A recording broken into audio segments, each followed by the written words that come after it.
नमस्कार दोस्तों, आप सभी का स्वागत है टू डू आइएस में। आज हम देखेंगे हिस्ट्री में जो वैदिक काल चल रहा था, वैदिक काल की राजनीतिक व्यवस्था। तो वैदिक काल में पॉलिटिकल डेवलपमेंट कैसे हुआ, ऋग्वेद काल और उत्तर वैदिक काल में एक इंटीग्रेटेड रूप में देखना है, अर्थात दोनों को जोड़ के देखना है। हमारा जो सिंधु सभ्यता था उसमें स्पष्ट रूप से पॉलिटिकल सिस्टम का डेवलपमेंट जो विकास था स्पष्ट नहीं है। ये स्पष्ट कहाँ पे होता है आपका, ऋग्वेद से उत्तर वैदिक काल की ओर।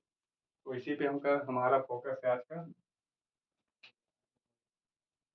वैदिक काल में राजनीतिक व्यवस्था।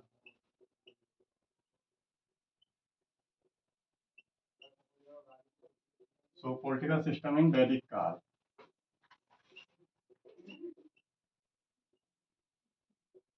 पॉलिटिकल सिस्टम इन वैदिक पीरियड।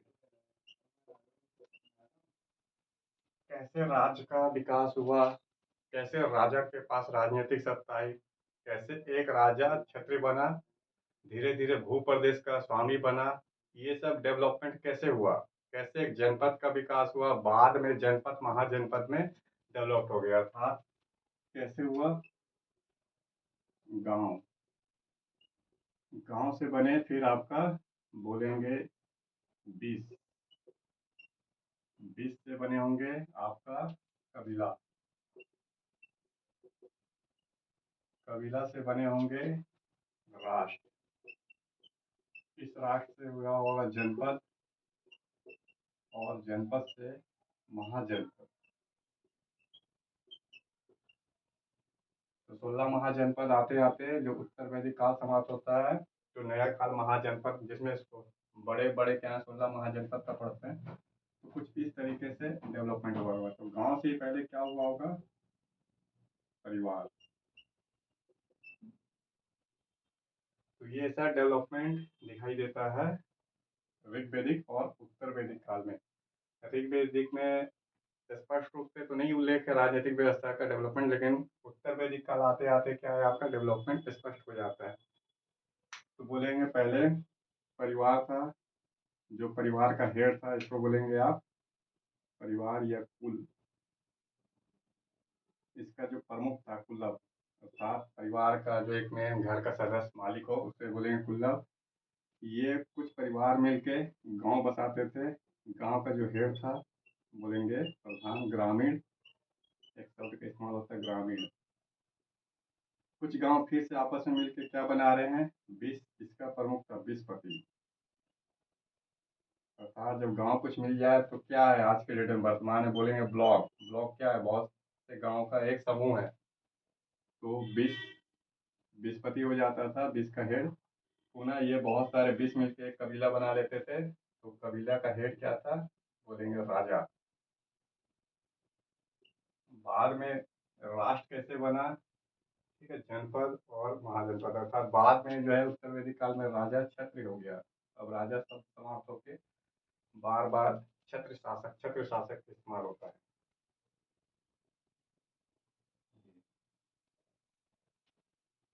तो ये हमारा एक डेवलपमेंट राजनीतिक व्यवस्था का कैसे हुआ होगा ये, इसके पीछे देखिए एक ओवरऑल मैप बैठाएंगे दिमाग में आप कि कैसे हुआ।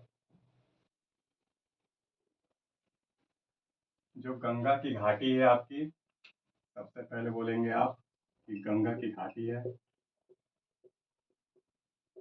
गंगा की घाटी क्या उपजाऊ है, बहुत ज्यादा उपजाऊ। कुछ भी आप वहाँ पे रोपेंगे आज के डेट फसल, वो सारा फसल होता है, क्योंकि क्लाइमेट क्या है अनुकूल होने के साथ साथ मृदा उपजाऊ है और समृद्ध पानी है, पानी उपजाऊ मृदा। इसके कारण क्या है गंगा की घाटी में जनसंख्या बढ़ी। तो जनसंख्या पॉपुलेशन बढ़ने से क्या हुआ, जनसंख्या वृद्धि करिए, फिर अनाज का अधिक प्रोडक्शन होने लगा। जनसंख्या थी, वृद्धि हुई, इसका भरण पोषण करने के लिए अनाज का प्रोडक्शन होने लगा मास लेवल पे। अनाज का जो उत्पादन बढ़ा, जब अनाज का उत्पादन बढ़ा तो अतिरिक्त अनाज जो परिवार को या गांव वाले को खिलाने के अतिरिक्त जो बच जाता है, सरप्लस बोलते हैं, अतिरिक्त अनाज ये अतिरिक्त अनाज जो था बच गया। इस अतिरिक्त अनाज के कारण क्या था, एक वित्त अर्थात पैसे का जन्म हुआ। वित्त फंड बोलेंगे इसको, ठीक है। फिर ऊपर आइए, तीर एरो का देखिए, तो वित्त फंड का जन्म हुआ। ये वित्त फंड किसी विशेष व्यक्ति के पास आया, अर्थात बोलेंगे मुखिया। मुखिया के पास ये जो सरप्लस फंड था, अतिरिक्त फंड, ये मुखिया के पास चला गया। फिर मुखिया से क्या हुआ, इसके पास शक्ति आ गई। शक्ति आने से क्या होता है, नियंत्रण कंट्रोल करने की क्षमता बढ़ जाती है। तो नियंत्रण ये कंट्रोल करने की क्षमता बढ़ गई किसकी, मुखिया की। इसने क्या किया, कंट्रोल करने लगा श्रम पे प्लस भू प्रदेश पे था, जो भूमि था। तो श्रम और भूमि पे कंट्रोल करने लगा। बाद में ये क्या है, कर्म कांड करने लगा। कर्म कांड के द्वारा और शक्ति क्या है, बढ़ाने लगा। कर्म कांड के द्वारा शक्ति, तो पूरा एक सिनेरियो चल रहा है इसका। कैसे हुआ ये पॉलिटिकल सिस्टम का विस्तार, बोलेंगे कि गंगा की घाटी में उत्तर वैदिक काल में धीरे धीरे बसने लग गए थे लोग। जनसंख्या बढ़ने लग गई थी। अनाज का प्रोडक्शन अधिक था, क्योंकि जनसंख्या को भरण पोषण करने के लिए अतिरिक्त अनाज चाहिए था। तो जो बच जा रहा था परिवार को खिलाने के बाद, जो अतिरिक्त अमाउंट रह जाता वो हमेशा फंड, उसी से फंड का जन्म होता है। सरप्लस फंड जन्म हुआ, ये मुखिया के पास आ गया। इससे मुखिया के पास शक्ति बढ़ गया। शक्ति बढ़ने से कंट्रोल करने की क्षमता बढ़ गई। कंट्रोल करने की क्षमता बढ़ने से क्या हुआ, श्रम और भूमि का वो मालिक बन गया और कर्म कांड करने लगा। कर्म कांड क्या था, अलग अलग यज्ञ। जैसे बोलेंगे कर्म कांड में क्या, राजसु यज्ञ, राजसु यज्ञ, अश्वमेध यज्ञ, वाजपेयी यज्ञ। वाजपेयी, राजसु यज्ञ, राजा क्या था, अब ये मुखिया ना रह के राजा हो गया। राजा राजसु यज्ञ करने लगा, अपने आप को राजा घोषित कर दिया। अश्वमेध यज्ञ करता था। अब जो है घोड़े को छोड़ता था, वो घोड़ा जहां तक भूमि में भ्रमण करता था, वो पूरा भूमि इसके अंडर में आता था, राजा के। और वाजपेयी यज्ञ, राजा अपनी शक्ति का प्रदर्शन, रथों की घोड़ दौड़ था, जो घोड़े का दौड़ होता था रथों का, वो वाजपेयी यज्ञ होता था, उसमें राजा विजयी होता था। इस तरीके से शक्ति धीरे धीरे मुखिया राजा में कन्वर्ट हुआ। तो पहले आप गांव से देखते हैं कि कैसे महाजनपद बना, अर्थात परिवार से महाजनपद का एक सफर। फिर इसमें देखते हैं हुआ क्या था, ऐसे करके एक सफर तय हुआ कि राजा तक। अब यहाँ बात करते हैं ऋग्वैदिक काल में राजा, और उत्तर वैदिक काल में राजा बन गया क्षत्रिय।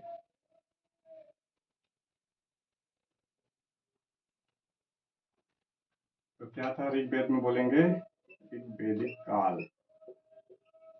ऋग्वैदिक काल में राजा या राजन, और उत्तर वैदिक काल में क्या करेंगे आप, इसको राजा को क्षत्रिय कर लीजिए।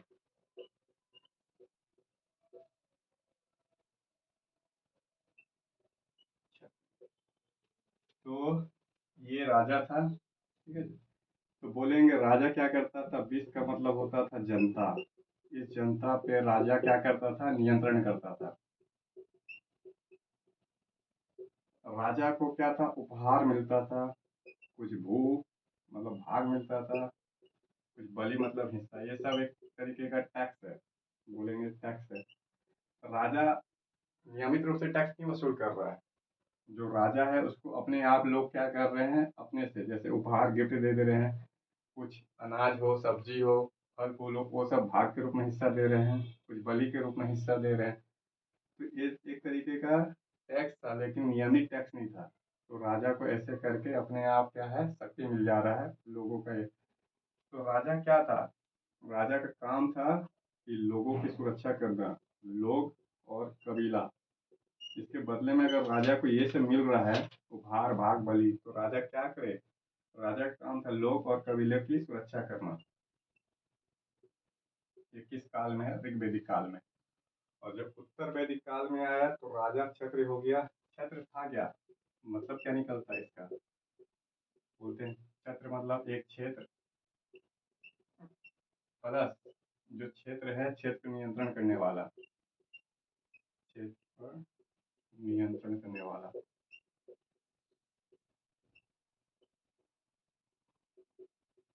देखिए क्या है, जो क्षेत्र है वो क्षेत्र शब्द बना है, किसी क्षेत्र से संबंधित है, उस क्षेत्र पर नियंत्रण करने वाला से संबंधित है। ये क्षेत्र हैं आपस में क्या थे, वैवाहिक संबंध द्वारा, अर्थात जो क्षत्रिय परिवार था आपस में वैवाहिक संबंध, विवाह के द्वारा एक संबंध स्थापित करता था। विवाह बहुत ही महत्वपूर्ण है। बिंबिसार जैसा शासक क्या था, विवाह उसकी फॉरेन पॉलिसी का हिस्सा था, बड़े से भूभाग पे कंट्रोल करने के लिए कि दो क्षेत्र परिवारों के बीच विवाह संबंध स्थापित होने से शक्ति बढ़ जाती थी। तो विवाह के द्वारा क्या था, शक्ति बढ़ जाता था और अधिक भूभाग पे कंट्रोल हो जाता था, अधिक भूभाग पे नियंत्रण होता था, एक बड़े क्षेत्र पे कंट्रोल कर लेता था। तो राजा को अब क्या था, तो ये राजा जो था क्षत्रिय बन गया था, इस पे अब इसको नियमित टैक्स बाद में मिलते हैं, एक नियमित कर व्यवस्था स्थापित कर दिया। प्लस क्या किया, ये क्षेत्र जो था, इसे मिटा देता हूँ मैं, ऋग्वेदिक काल।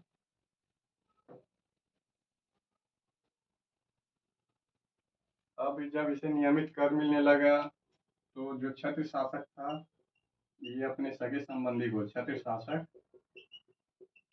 अपने जो सगे संबंधी थे उनको नियुक्त करने लगा अलग अलग पद पे।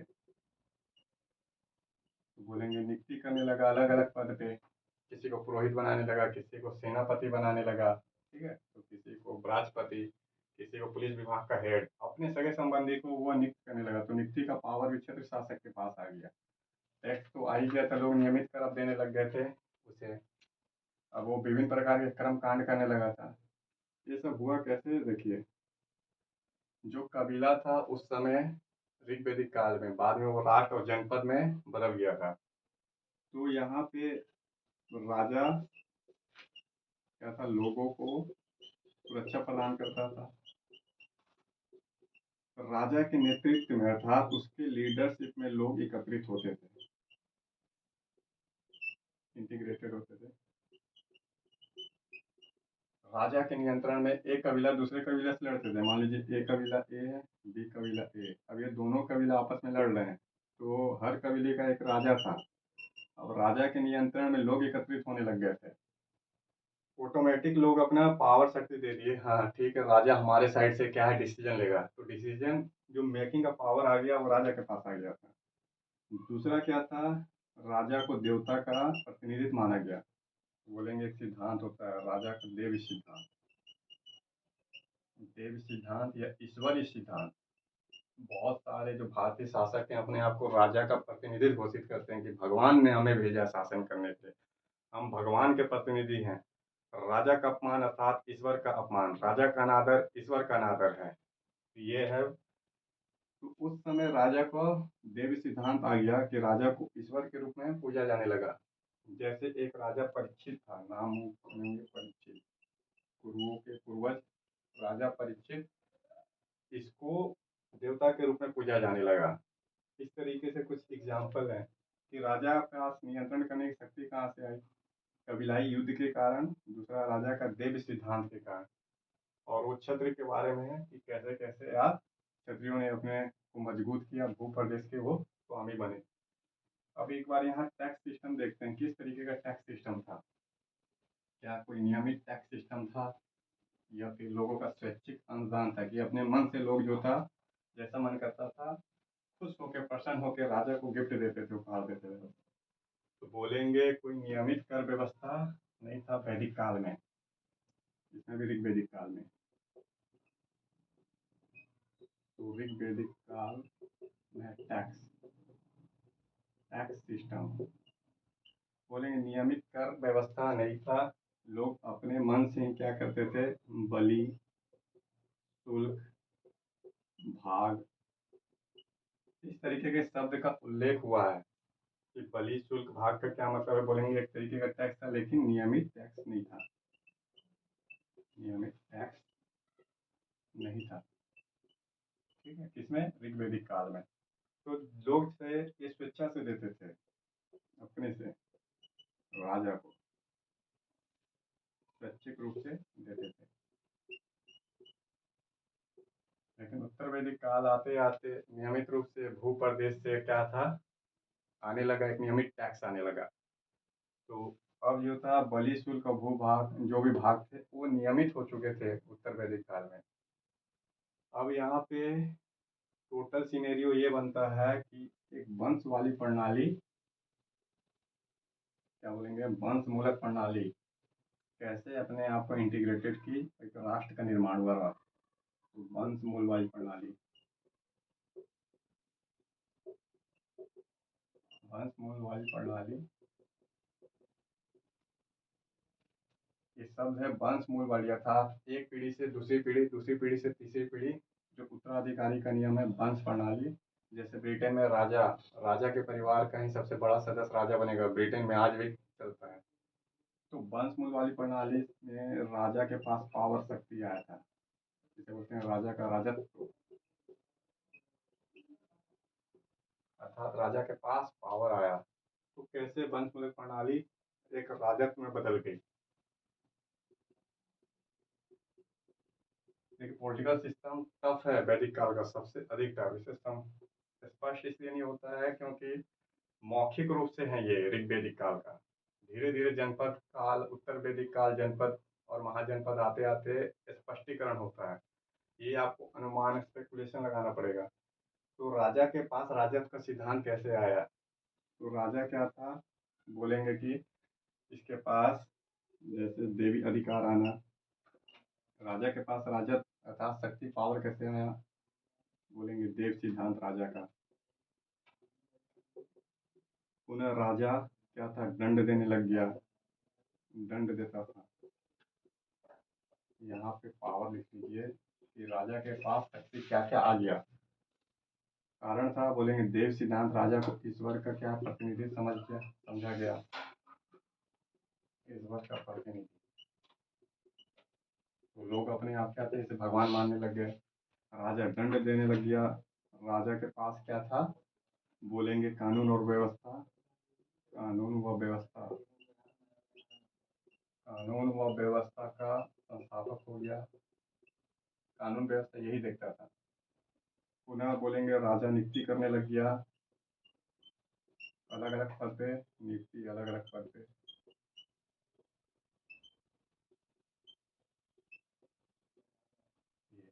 राजा क्या अपना उत्तराधिकारी घोषित करने लगा, राजा का एक उत्तराधिकारी होने लगा। तो उत्तराधिकारी की व्यवस्था, उत्तराधिकारी की व्यवस्था सक्सेशन, कि राजा अपने कार्यकाल में क्या था, उत्तराधिकारी घोषित करने लग गया। फिर यहाँ बोलेंगे राजा दान देने लग गया पुरोहितों को, दान। जो पुरोहित थे, ब्राह्मण वर्ग थे, उनको दान देता था, भूमि का दान करने लग गया। तो राजा को नियमित टैक्स मिलने लगा। दान यहाँ 6वें नंबर पे लिखिए, फिर ये और लिखिए यहीं पे 7वें नंबर पे, राजा टैक्स वसूल करने लगा। टैक्स, तो ऐसे करके क्या था, ये करने लगा। नियुक्ति में क्या था, वह अपने सगे संबंधी को ही अलग अलग भूभाग में अलग अलग पद देता था। तो इस तरीके से राजत मतलब एक वंश वाली प्रणाली, जो कबीला वाला सिस्टम चल रहा था ऋग्वेदिक काल में, उत्तर वैदिक काल में आते आते राजत का सिद्धांत आ गया। राजा के पास पावर, कौन कौन से पावर आने लग गए। ये सारा क्यों आया, बोलेंगे देव सिद्धांत के कारण। उसके पास दंड देने का पावर आ गया, कानून व्यवस्था का संस्थापक हो गया, नियुक्ति अलग अलग पदों पे करता था, अपने वंश परिवार का जो भी सदस्य मेंबर रहते थे अलग अलग पदों पे नियुक्त करता था। राजा अपना उत्तराधिकारी घोषित करता था कि किसे बनाना है, टैक्स वसूल। अब सवाल यहाँ पे दो शब्द बार बार आते हैं, देखिएगा, एक सभा, कमेटी।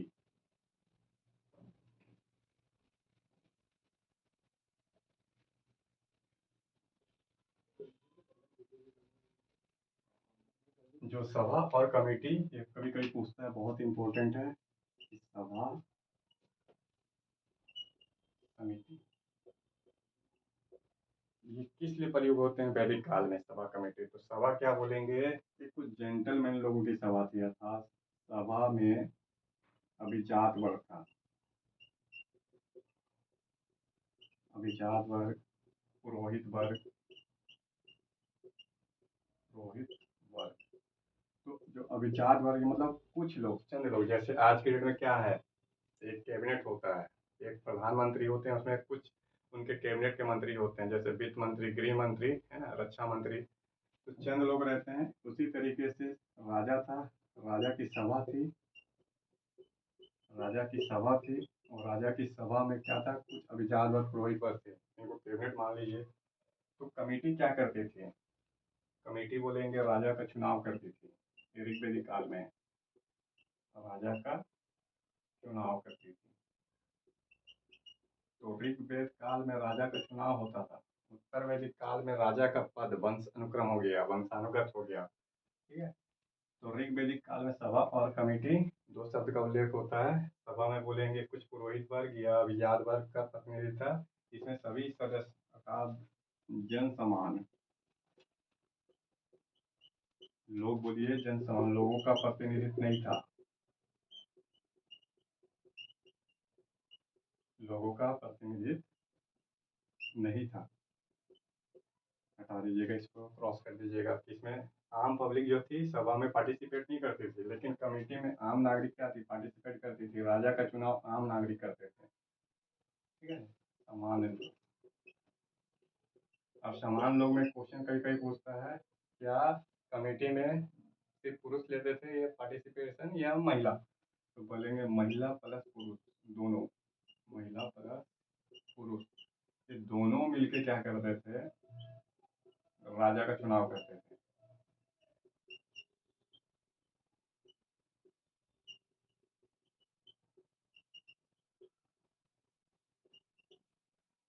तो कमेटी में क्या था, कमेटी सभी जो समान जनमानस हैं, लोग हैं, वो क्या करते थे, कमेटी का गठन करते थे। इसके माध्यम से राजा का चुनाव करते थे। उस कमेटी में महिला पुरुष दोनों पार्टिसिपेट करते थे, अर्थात दोनों वोटिंग दे रहे हैं, सिर्फ पुरुष नहीं। लेकिन यहाँ पे सभा में क्या है, ओनली अभिजात जेंटलमैन लोग की सभा है और इसमें भी सिर्फ पुरुष है, महिला नहीं। कुछ लोग हैं ओनली पुरुष है। तो ये मंत्री, इसको समझ लीजिए मंत्री परिषद, ये कैबिनेट, और इसको समझ लीजिए कि सारे वोटर हैं ये। इस तरीके से दो शब्द का उल्लेख होता है ऋग्वेद में। और उत्तर वैदिक काल में आते आते उत्तर वैदिक काल में सभा समिति के लगभग समाप्त हो गए। क्या बोलेंगे, सभा व समिति समाप्त हो गए, ये पावर कम हो गया। तो आते आते क्या है, उत्तर वैदिक काल में सभा समिति ऑलमोस्ट समाप्त हो गए। राजा सर्वे सर्वा बन गया, राजा ही प्रधान था। इसका कारण क्या बोलेंगे, क्यों समाप्त हो गया, क्योंकि राजा सर्वोच्च हो गया। सुप्रीम अथॉरिटी राजा के पास, सुप्रीम अथॉरिटी फुल पावर आ गया राजा के पास। सभा कमेटी का कोई रोल ही नहीं रह गया, खत्म हो गए। अब यहाँ पे एक शब्द का उल्लेख होता है गणराज्य। ऋग्वेदिक काल में गण शब्द का बार बार उल्लेख हुआ है, 47 बार गण गण शब्द का उल्लेख हुआ है। तो गणराज्य रिपब्लिक कोई नया शब्द नहीं है। जो बोलते हैं भारत रिपब्लिक कंट्री है, गणराज्य है। ऋग्वेदिक काल में गणराज्य,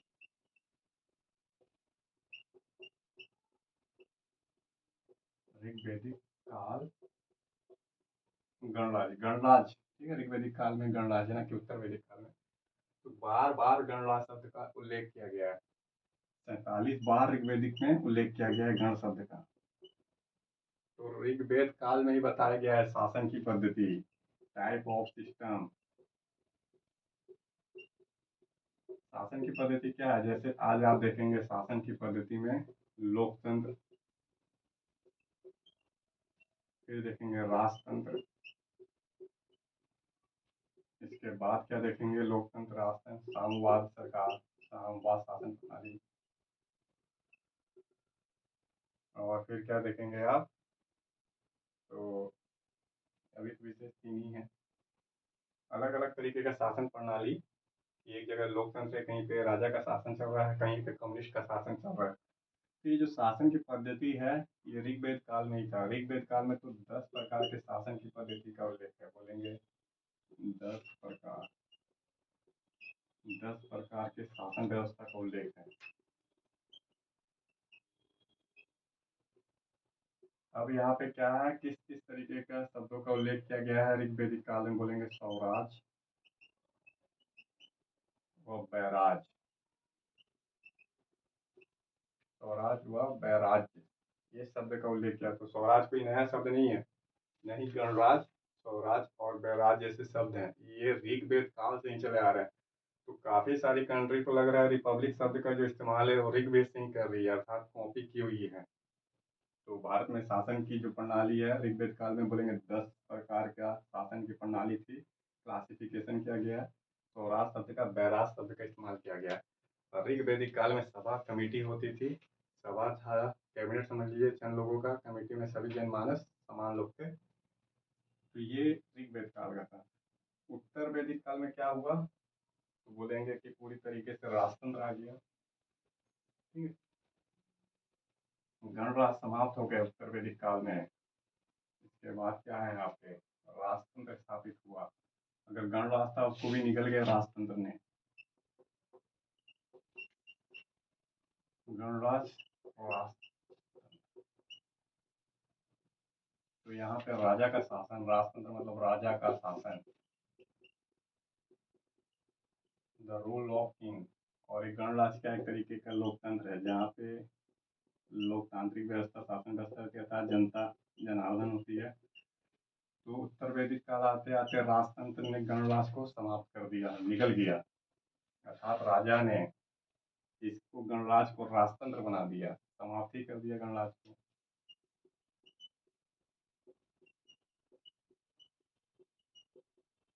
और बाकी जब 16 महाजनपद पढ़ते हैं तो धीरे धीरे सारे गणराज्य जो बच गए थे वो पूरा का पूरा बड़े बड़े राजतंत्र, ये अब राजतंत्र और विशाल महाकाय हो गए थे। इतने महाकाय हो गए थे कि संपूर्ण भारत में उनका दबदबा था मगध साम्राज्य से। तो बोलेंगे जो ऋग्वेद था वहां पे लोकतंत्र होते थे, गणराज था। ऋग्वेद काल में पुरुष और महिला को इक्वलिटी थी, समानता थी। किससे समानता थी, बोलेंगे पुरुष और महिला।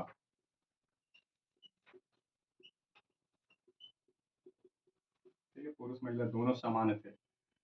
पूरा जो समाज कबीलाई समाज था लोकतंत्र ढांचे पे था, महिला कुछ भी कार्य कर सकती थी, एजुकेशन भी प्राप्त कर सकती थी, यज्ञ कर सकती थी। लेकिन राजतंत्र में क्या था, धीरे धीरे महिला की पार्टिसिपेशन हर जगह कम होने लग गई। और लोग जो लोकतांत्रिक थे ऋग्वेद काल में, राजतंत्र का जन्म जब हुआ था उत्तर वैदिक काल में तो धीरे धीरे गणराज समाप्त हो गया। तो बोलेंगे उत्तर वैदिक काल में गणराज का महत्व कम हुआ। ये है आपका पूरा ओवरऑल पॉलिटिकल सिस्टम। ठीक है, अब सवाल आता है एक बार सिनेरियो कि हुआ क्या। तो मैं खाका खींच देता हूँ फिर से आपको ताकि समझने में आसान हो। ऋग्वेद काल में सबसे ज्यादा जो टफ है ये राजनीतिक व्यवस्था है, राजनीतिक व्यवस्था को ही समझना सबसे ज्यादा टफ काम है। पहले ऋग्वेदिक करिए, ऋग्वेदिक काल में राजनीतिक व्यवस्था, उत्तर वैदिक काल में राजनीतिक व्यवस्था।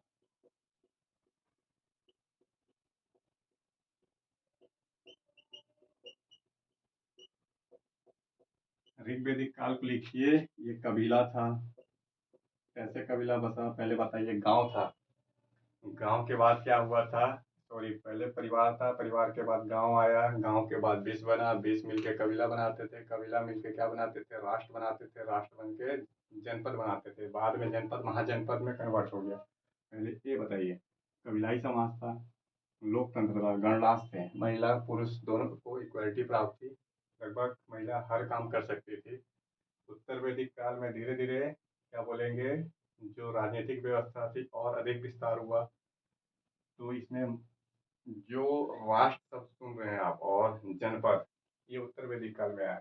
कबीला तक तो ठीक है, लेकिन जैसे ही आप बढ़ेंगे राष्ट्र व जनपद, ये सब ये उत्तर वैदिक काल की ओर चले जाते हैं। यहाँ पे आप कुछ का नाम बता दीजिए आप। कुरु जनपद में जैसे कुरु, पंचाल,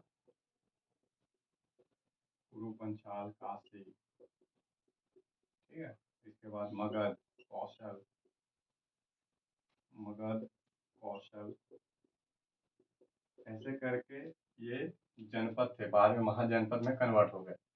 कैसे हुआ, गंगा की घाटी में सबसे पहले लोहे का प्रयोग हुआ। गंगा की घाटी उपजाऊ थी, पानी थी, लोहे का विभिन्न उपकरण बनने लगा, हथिया, और फिर कुल्हाड़ी इस तरीके से।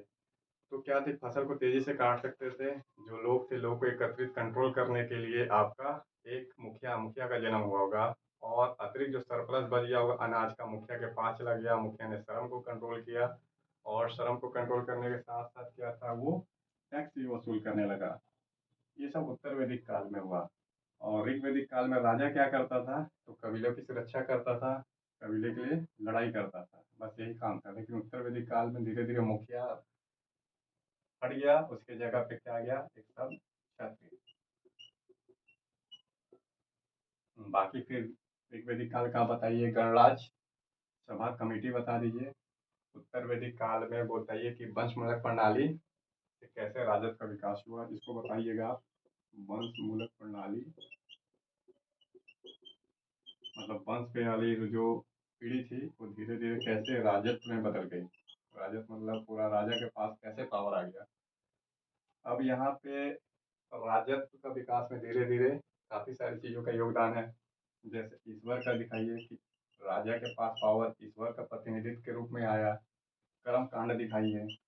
कर्म कांड, कर्म कांड में आप क्या दिखाइए कि राजा शक्ति का प्रदर्शन करने लगा। जैसे अश्वमेध यज्ञ करता था, राजसूय यज्ञ करता था।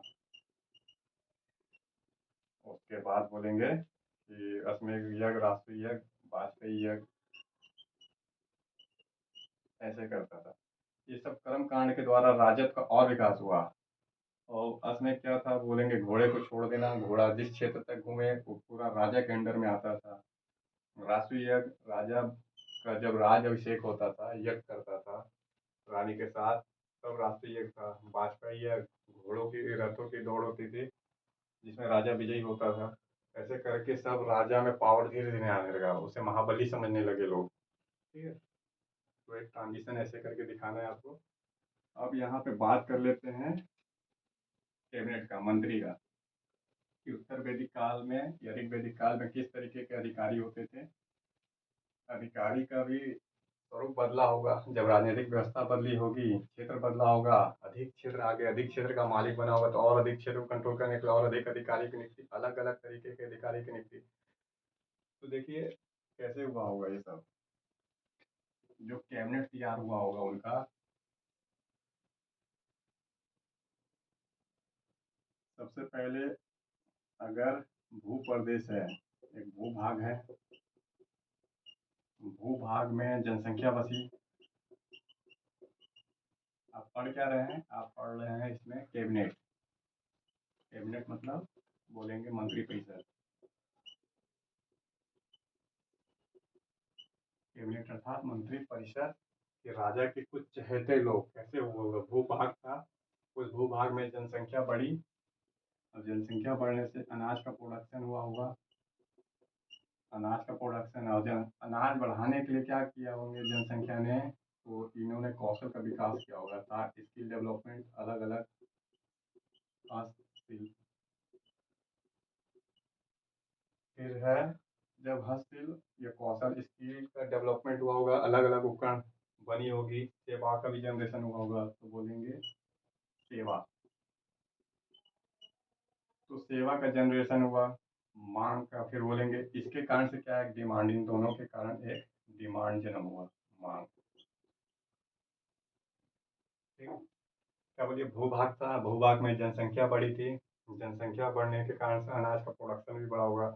लेकिन अनाज के प्रोडक्शन को बढ़ाने के कारण साथ साथ में क्या होगा, तो हर स्किल का भी विकास हुआ होगा, अलग अलग स्किल का विकास हुआ होगा, अलग अलग सेवाएं जन्म हुई है। सेवा क्या है, जैसे सुनार, लोहार, बढ़ई, नाव निर्माता, नाव निर्माता, ये सब सेवा देने वाले हैं। फिर है नाई। तो ये सब जब सेवा अलग अलग जनरेशन हुआ होगा भू भाग में, तो इन सब के कारण नई नई मांग जन्म ली। मांग भी अलग अलग तरीके से आया। अब इस मांग को, इसको क्या था, ये सब एक संसाधन है, रिसोर्स है, क्या बोलेंगे, संसाधन। तो डिमांड है, डिमांड होने के कारण ही ये सब का जन्म हुआ होगा। ये सब जन्म हुए तो डिमांड जन्म ले लिया, इसके बाद ये सब मिलकर एक संसाधन बना लिए। अब संसाधन बनाने के कारण इसको कोई तो कंट्रोल करने वाला होना चाहिए था। तो संसाधन जो है इसका देखिए उत्पादन, प्रोडक्शन, उत्पादन और वितरण, पूरा खेल किसका है? सारा इकोनॉमिक्स, डिमांड सप्लाई प्रोडक्शन इसी पे आधारित है। तो पूरा एक इकोनॉमिक्स का जन्म हो रहा है, ये अर्थव्यवस्था अर्थात पैसे का जन्म हो रहा है। ये सब कहाँ से? सरप्लस अनाज से। सरप्लस अनाज कहाँ से? सरप्लस अनाज बोलेंगे लोहे का प्रयोग से।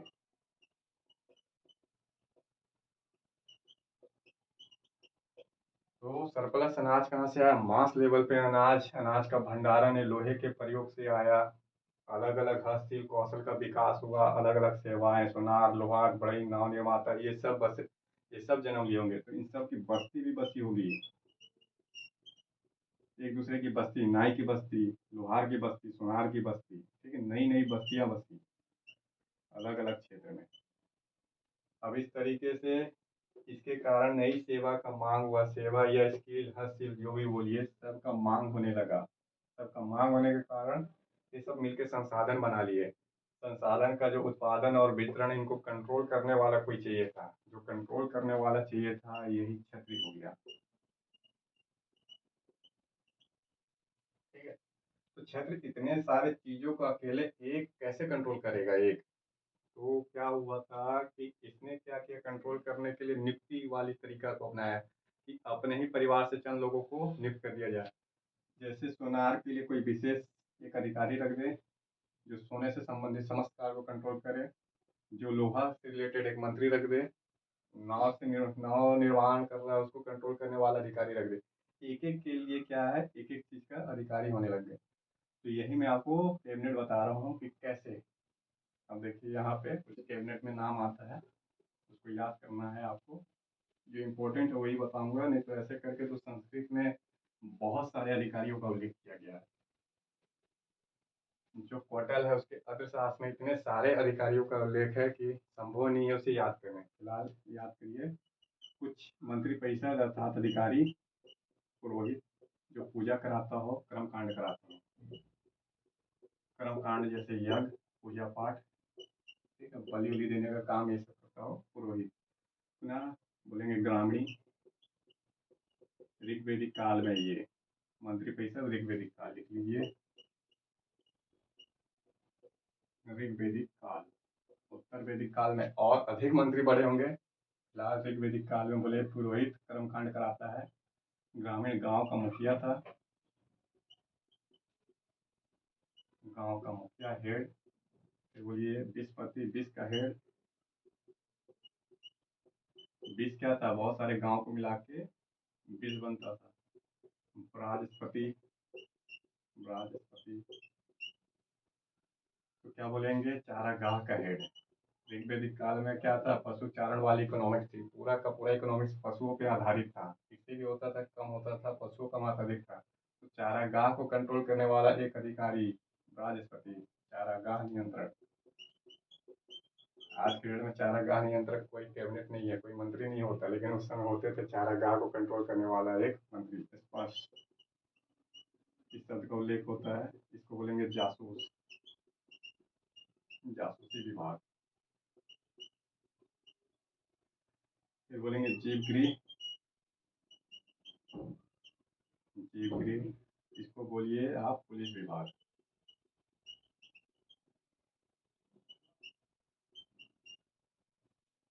तो ये आपके ऋग्वेदिक काल में, जो ऋग्वेदिक काल है, ऋग्वेदिक काल में पुरोहित, ग्रामीण, विस्पति, बृहस्पति, स्पर्श, जीवगृह ये सब अधिकारी हैं।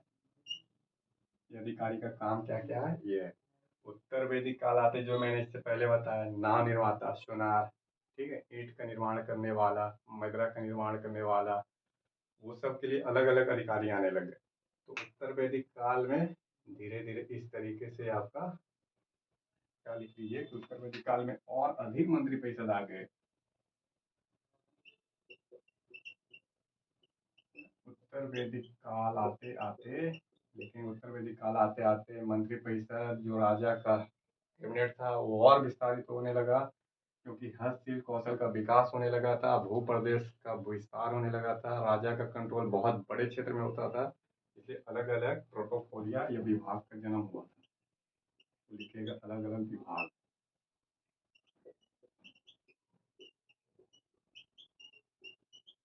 जन्म लिए। तो ये आपका ओवरऑल क्या है, एक राजनीतिक व्यवस्था। बार-बार इसे देखिएगा 2-3 बार, क्योंकि जो पॉलिटिकल सिस्टम है ऋग्वेद काल का सबसे टफ है ऋग्वेदिक काल का। ठीक है? फिर मिलेंगे हम नेक्स्ट वीडियो के साथ। तब तक के लिए नमस्कार।